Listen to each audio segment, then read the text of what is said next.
que es mejor dos y que vayáis, porque es más dinámico, ¿no? No, sí, no digo que a lo mejor digo que hacía una, todo muy igual, pero que no lo han intentado. No.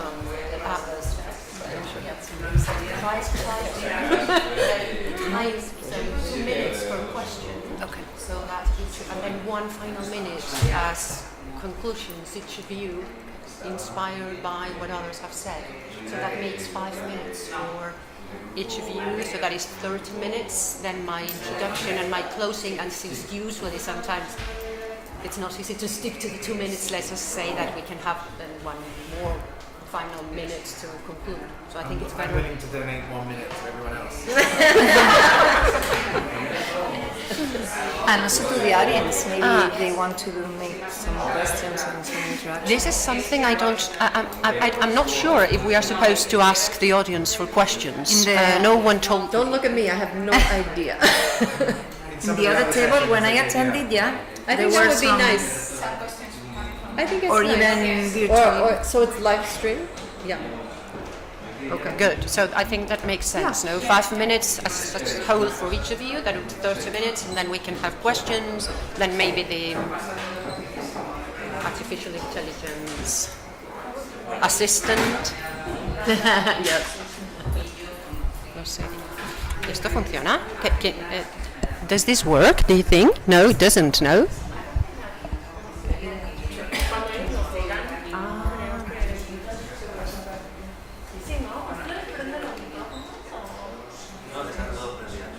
Sí, porque no parece, ¿no? ¿Sí? Hola. En la otra mesa. No importa que no se oiga más. O sea, que está bien, ¿no? No, que no funciona. O sea, para el digo que no streaming. funciona en directo, aquí. I think so, rather than through yeah. Okay. Understood.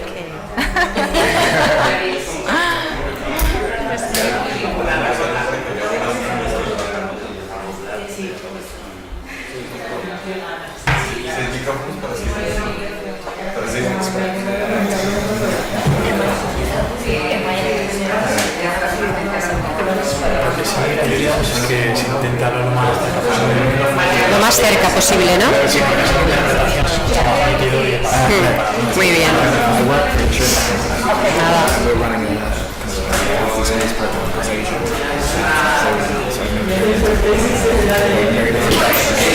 But we're keen to learn. So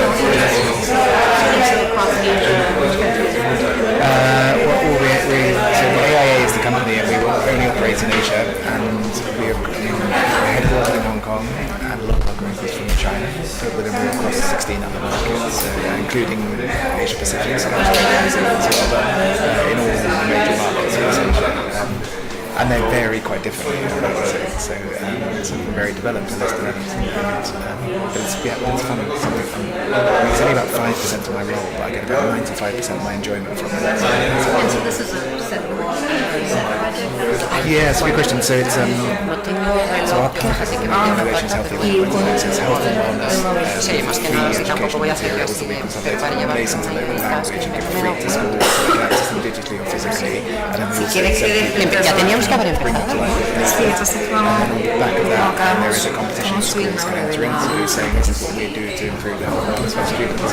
They can win prize money, and then the money that they want to put their other projects into implementation. And then we have like a regional final as well. So we pick one healthiest school per year, they get another top-up prize as well to implement on their health and wellness program. So it's only 2 years in, so we're quite early doors, but it's all research-based, and it's all something that we're getting into involved. Any outcomes? Yeah, so that's something that Rebecca. Who is going to tell us when to start? Does anybody so know? in terms of looking at the number of schools, the number of competition entries, in terms of impact in schools, the research that we've done in terms of knowledge, attitudes and behaviours has been very positive. Wellbeing is that we've only interviewed a select group, so we're probably going to we've interviewed the competition winners, so it's a very positive group that we've interviewed. So I don't think we're having that much impact in all schools, but we know when it's implemented well, it's really Sí, yo creo, ¿no? which areas of health and markets of countries are most interested in. English. My Spanish. You're going to speak in Spanish. No. You're going to speak in Spanish. In English.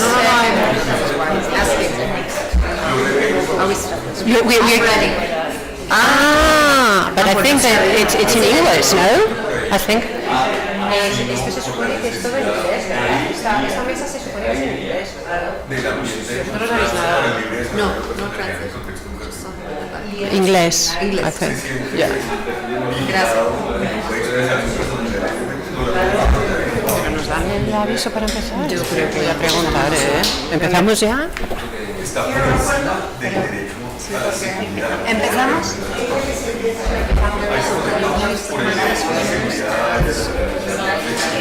Exactly right. Yeah, that's right. Yeah, exactly what we were doing. So last we had last year 2 winners, one in Vietnam and one in Thailand, and they have been our case studies, and they've gone out. We've given them funding to go to more schools, recruit more schools, and then use them as case studies to recruit more schools onto the program. So yeah, so it's good, but we're an organisation that knows Just lunchtime. I'm on a stage. desperate to say knowledge from other people. But well, I can see that. Ah, sí, Martín.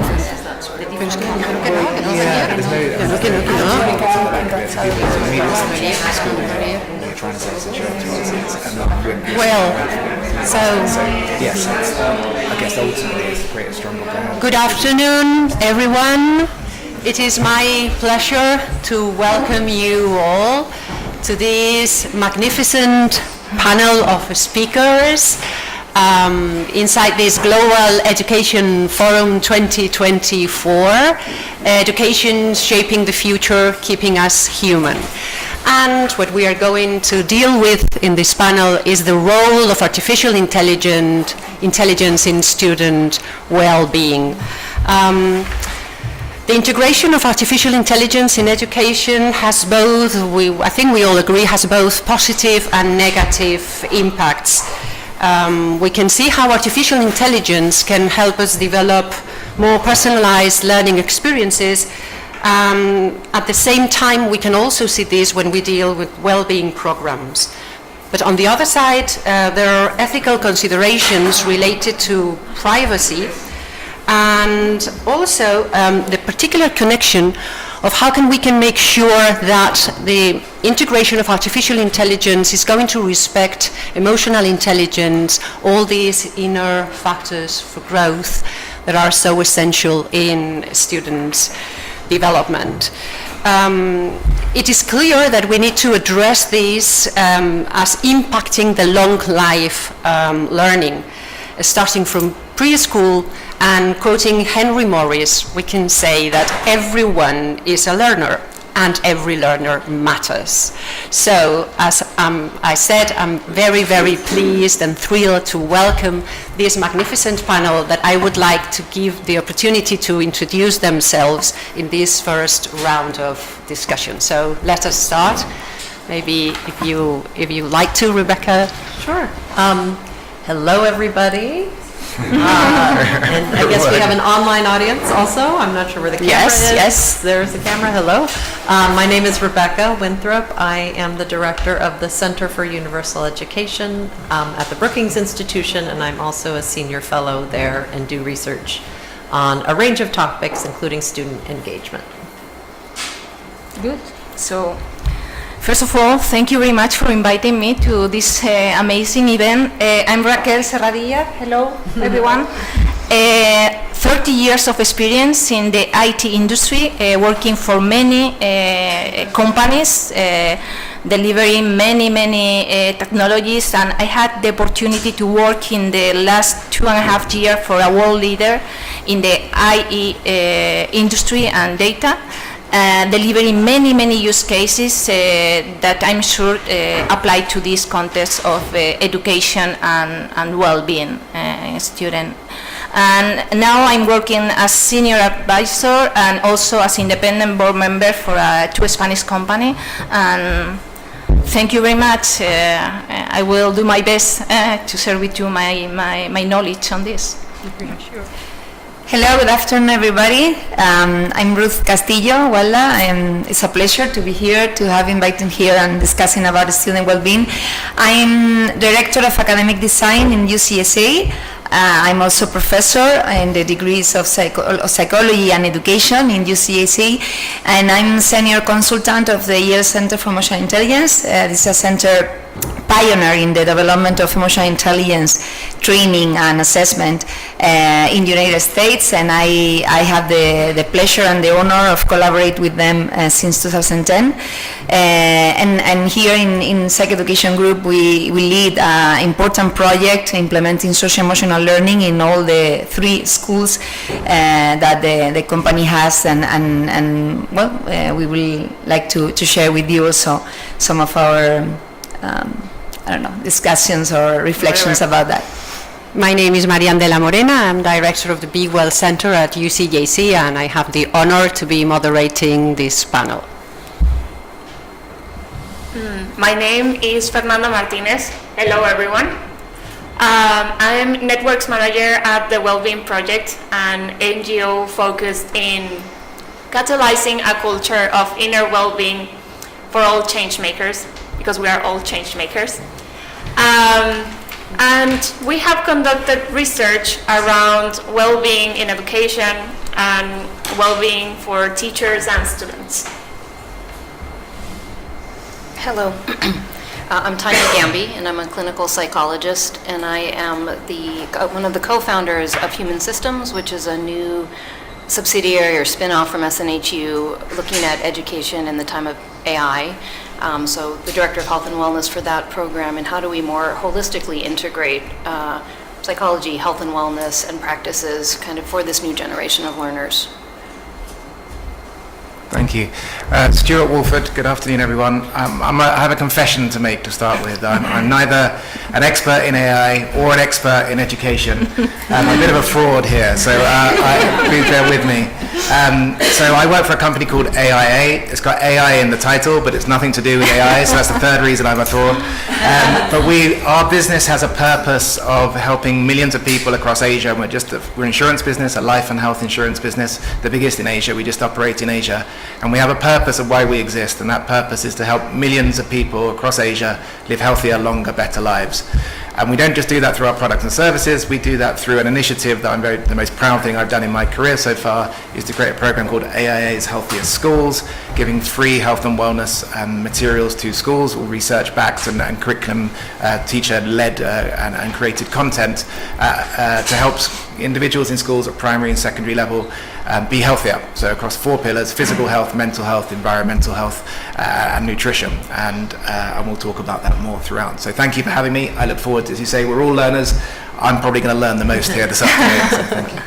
Well, so I think, Stuart, we can start with you, with this Healthiest Schools program that you lead. Can you tell us what is your ambition and intent behind this program? Yeah, so people assume that our intent is to sell more insurance products, and that's not true. That's far from the truth, in fact. So our intent is to deliver on our purpose. It is to help people live healthier, longer, better lives, and therefore starting a younger generation is the right thing to do.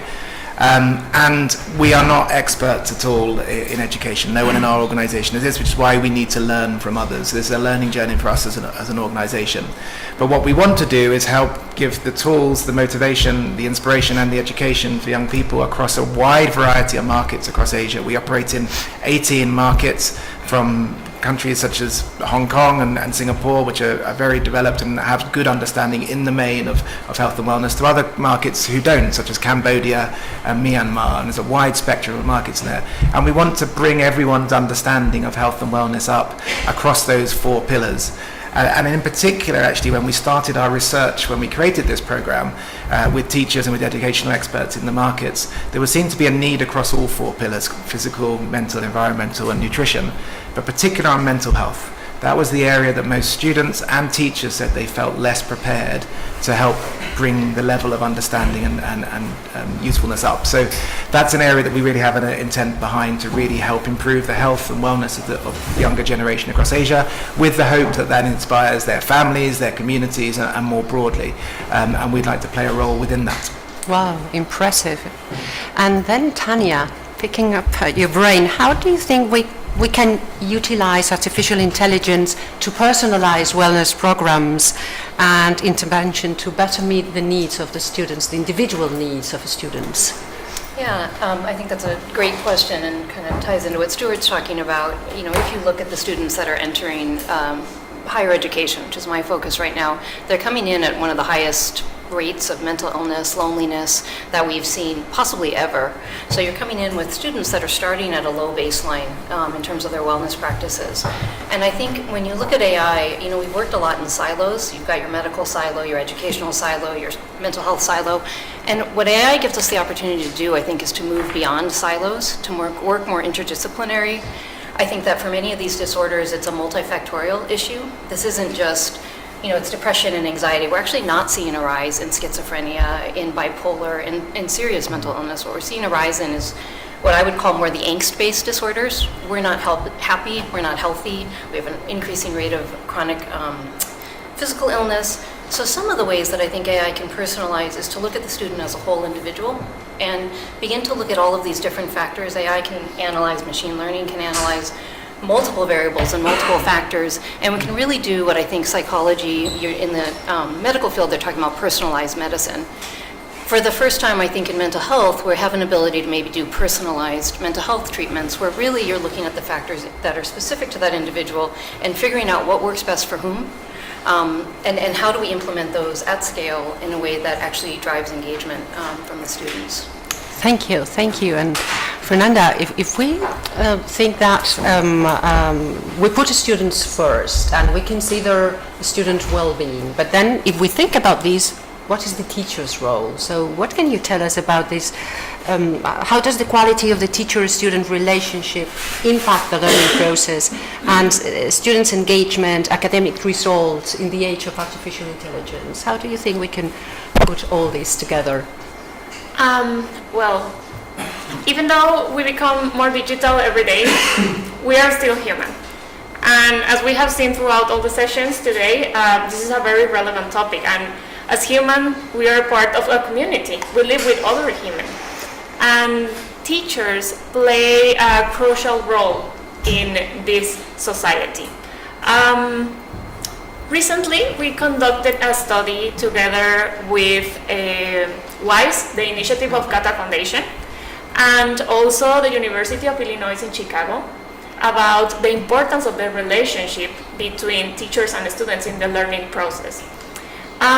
This research was divided into parts.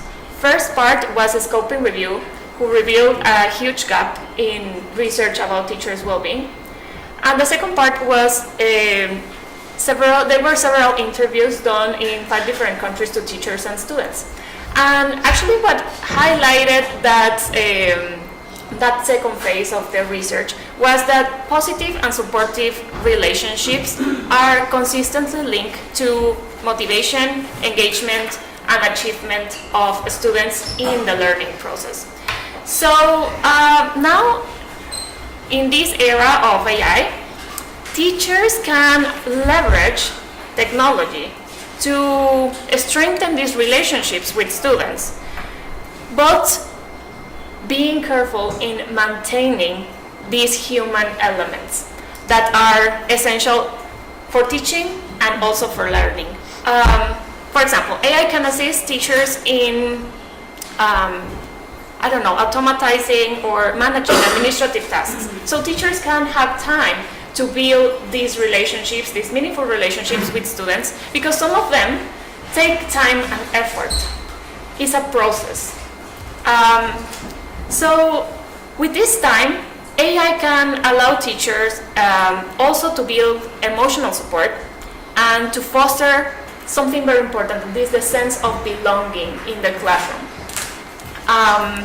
These are, as I mentioned, very important human elements that we need to create a supportive environment where students can feel valued, respected, and also motivated to learn. Because even though we have access to the best tools, it doesn't mean that we are motivated to use them or to make the most of them. There are two very interesting questions you are putting on the table, and I think they connect both with your fields of expertise. So I don't know who would like to continue. Either Ruth as an expert on emotional intelligence and how emotional intelligence and artificial intelligence go together, or Rebecca with her expertise in student engagement. Maybe we start with emotional intelligence, then we continue with engagement, and then Raquel, you give us the perspective of the industry, society, and every learner matters. So it means that it's not only students, university students or schools. Yeah. The question maybe will be, if artificial intelligence can develop emotional intelligence, or are we made of algorithm? Are we made of emotions and feelings? So there are important questions, and I think hasn't have a right answer. But I would say that we also know that emotions are constructions, are very complex, are not good or bad, are not positive, negative, are made of our culture, experiences, interpretations, biases, point of views. So maybe it's very difficult to imagine that artificial intelligence could include all this, Also because we cannot have a criteria of correction when we talk about emotions. Who am I to value or judge what you are feeling right now?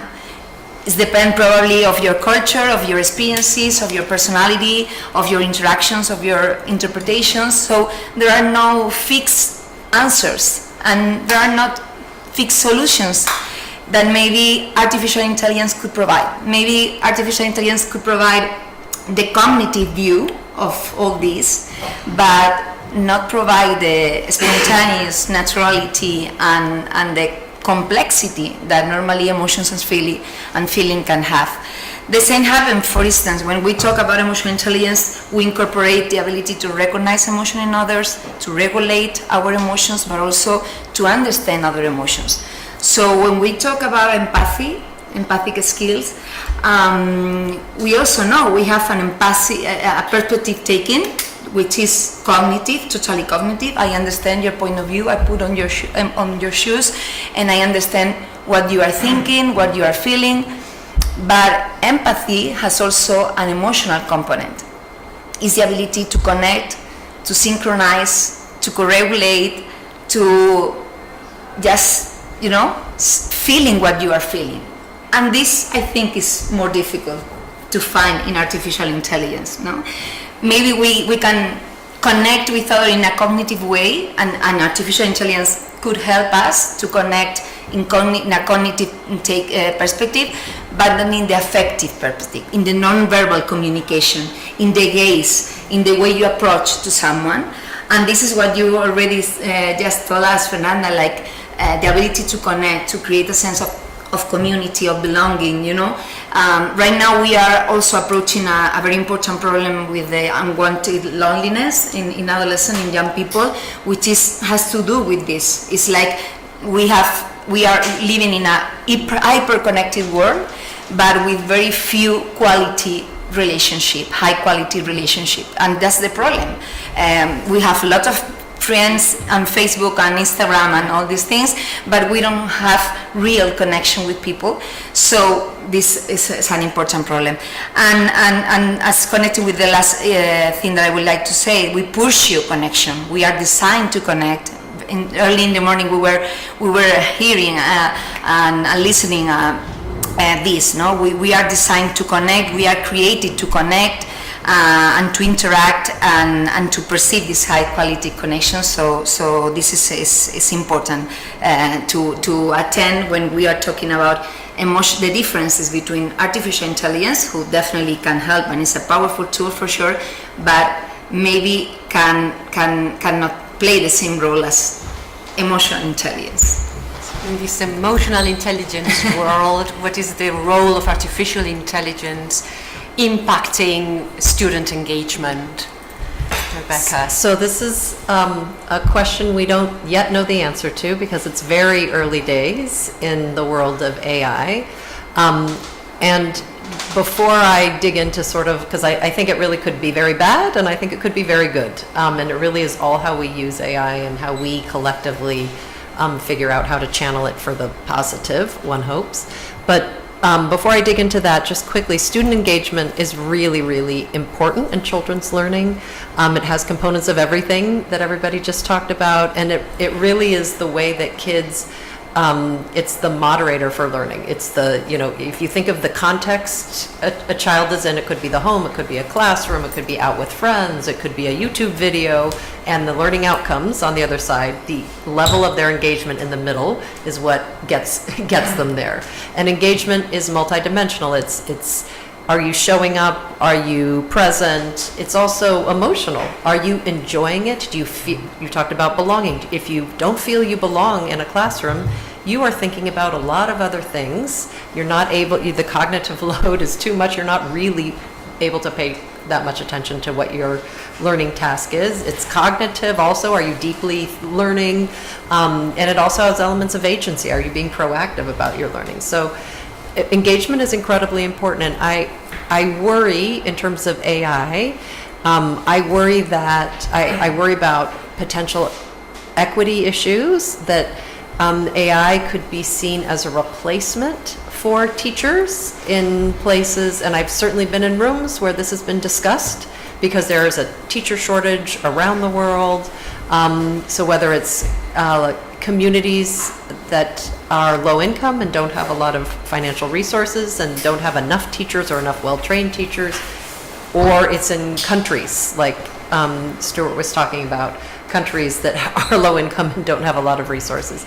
And if AI is used as a replacement for a human teacher, I really worry about the ability of young kids to deeply engage, particularly what Ruth said around sort of emotional engagement and feel like you belong in that emotional connection.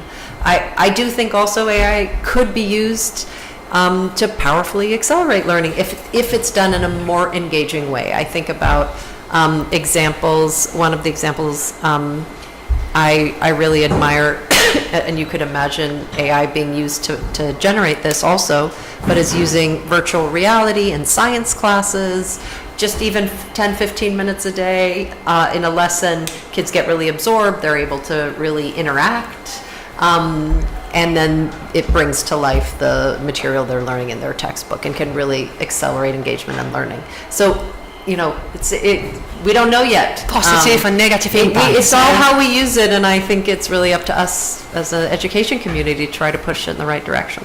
For sure. So, Raquel, given your background in technology, your experience and understanding of how artificial intelligence can impact many industries, how do you see artificial intelligence shaping the future of student well-being in the education space in general? How do we shape the future? How do we keep us human? Well, what I would like is to share with you my experience in this 2.5 years delivering many use cases in many industries. And one thing I have realized is that the most frequent use case we have delivered is the one related with decision making. And why this? Because first, it has an impact in the economics of any company, organization. And second, because there is a relationship between decision making and anxiety and stress. Okay. And I think that there is a correlation with the, let's say, education environment and ecosystem. And I remember hearing a professor saying, we have to think a lot because we are delivering unhealthy professional to their families. And this has a very, very big impact in the society because families are the base of any society. And it is demonstrated that if you as a professional has good tools that allow you to get confidence in making decisions, this level become down. Incredible. So artificial intelligence is going to help us in gathering information from many different sources that we couldn't do in the past. Also work with time series, what happened in the past, and what were the results just that can help me in deciding, and also why not to work with scenarios. What happens if, and all this information, it is demonstrated that help a lot people make decision. And another thing that I see in the student ecosystem is starting project from scratch. Okay, it also has a correlation with anxiety, stress, the level of productivity become down. So I see a correlation that between decision making in the professional space and the education space that well managed can help a lot to our students and also teachers, just to create a much more comfortable, or let's say having more healthy people, because we have also to deliver healthy students to their house, because it is also a stress in the family environment. It's our responsibility. It's our responsibility. Yeah, so thank you, Raquel. And what you are saying, I think, clearly connects with things that both of you can shed more light into, and it's mental health issues, no? So whoever of the two would like to start talking about the role artificial intelligence can play in improving the mental health of students. Would you like to? Sure. I think we've all sort of touched on enhancing the human part of it, right? That AI might offload a lot of our cognitive processes, a lot of our paperwork, a lot of the things, right? Which should leave us more time for being human. And we've lost a lot of, I would argue, we've lost a lot of our healthy practices. We've lost our communities, we've lost exercise, right? Exercise is as effective as an antidepressant if you use it effectively.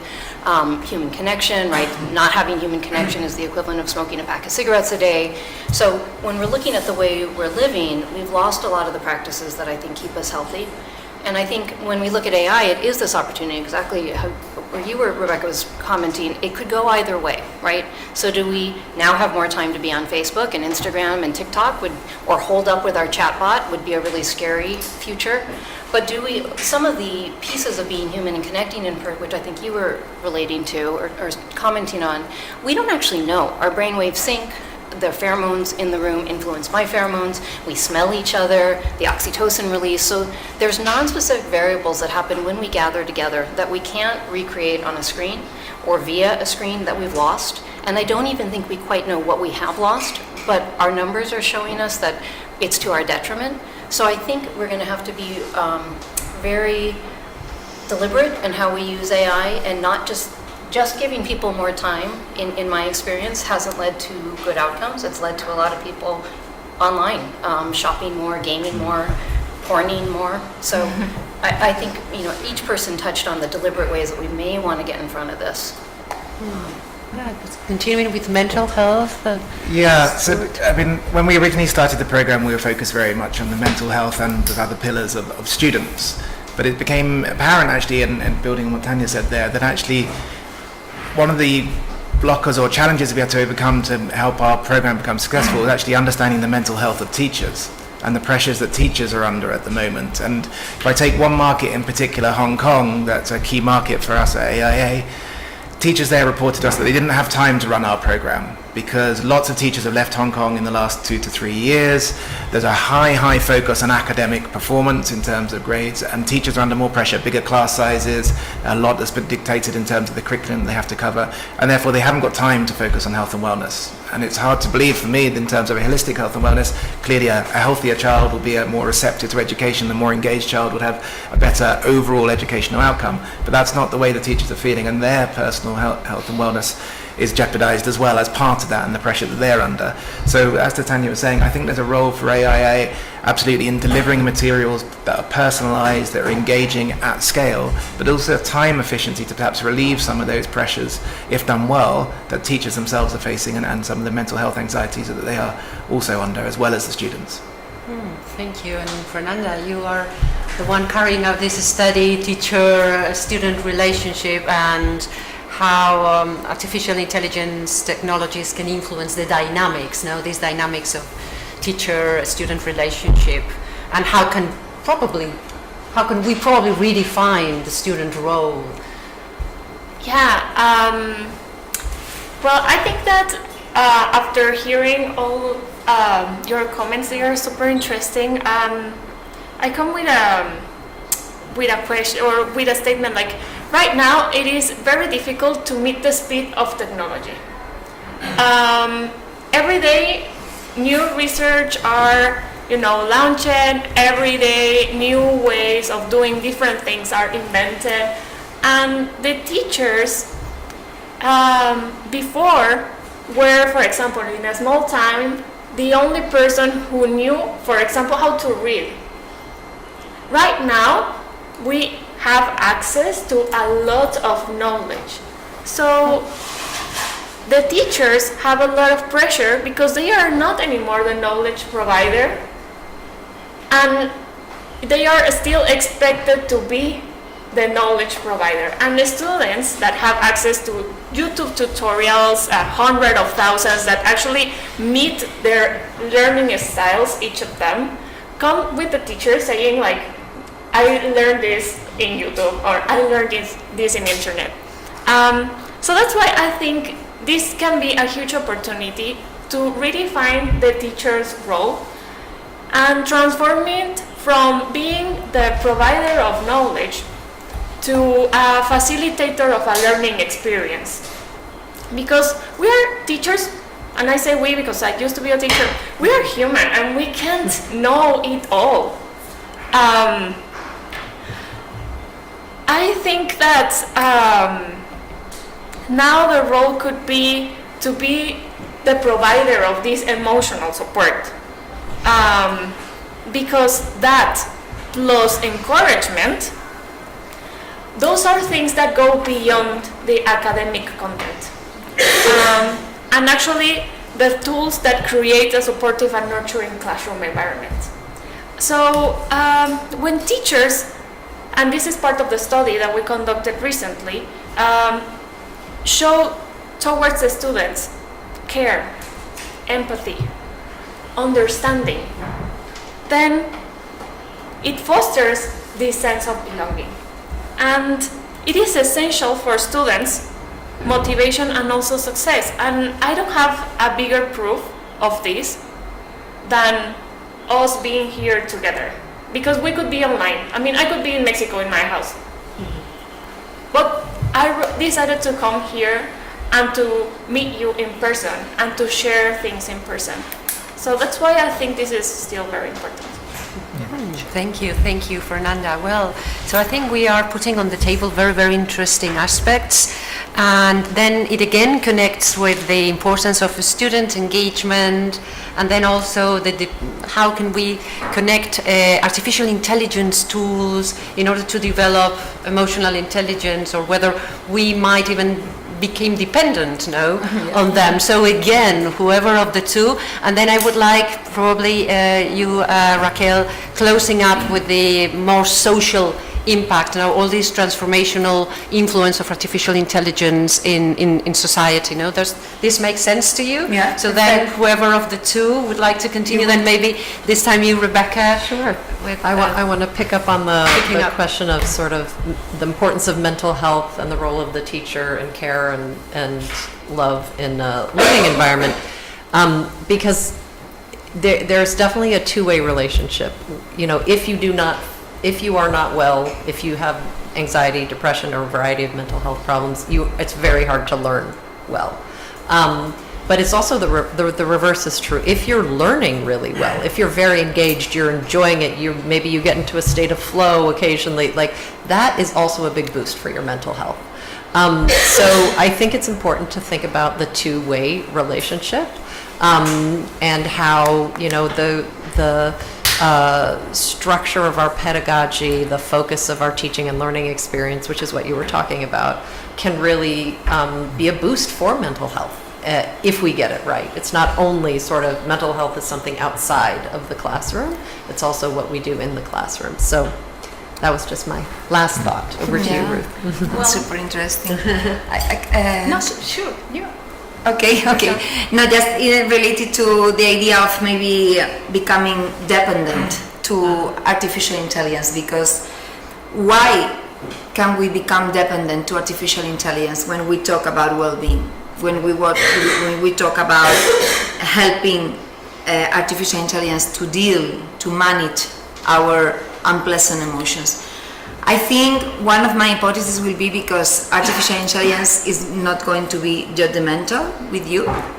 It's going to give you, the space to express yourself, and probably that's a very important reflection, because we have to be also very good listeners to others, because people want to be with people who allow other people to be and to express and to feel like they are, okay? So this is important. So maybe probably could make us to become dependent to artificial intelligence.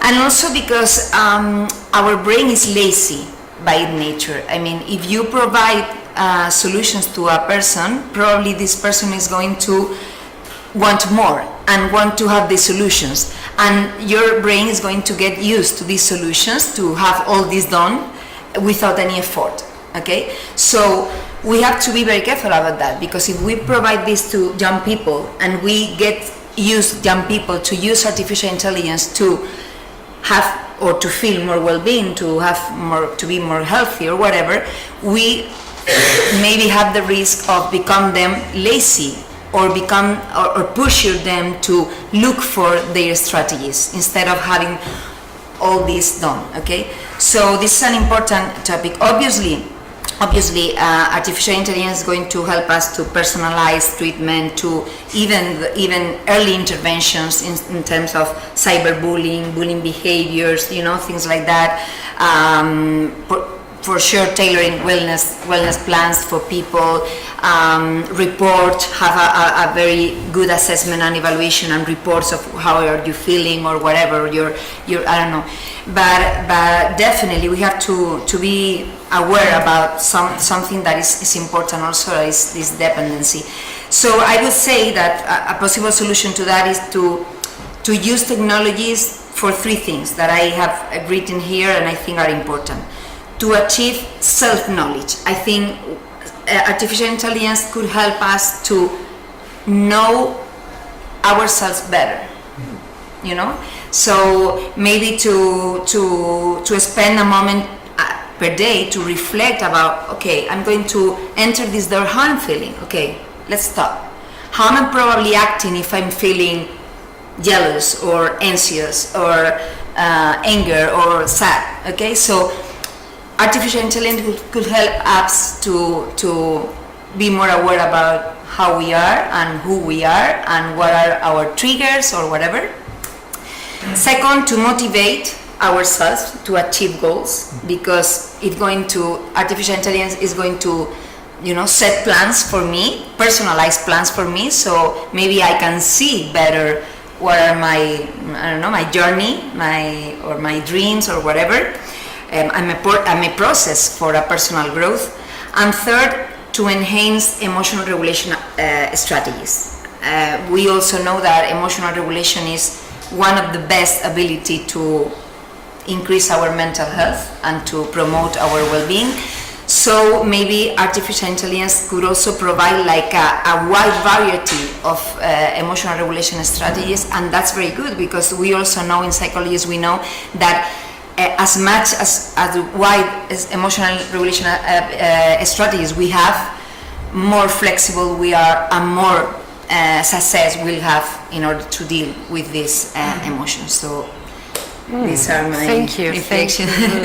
Well, so to finish this second round of questions, and before we close with the minutes that you giving messages, short messages to the audience and also to all the people who are listening, I would like to ask you, as someone who bridges the gap between technology and business, where do you see the main challenge around artificial intelligence adoption, and how can this impact social well-being?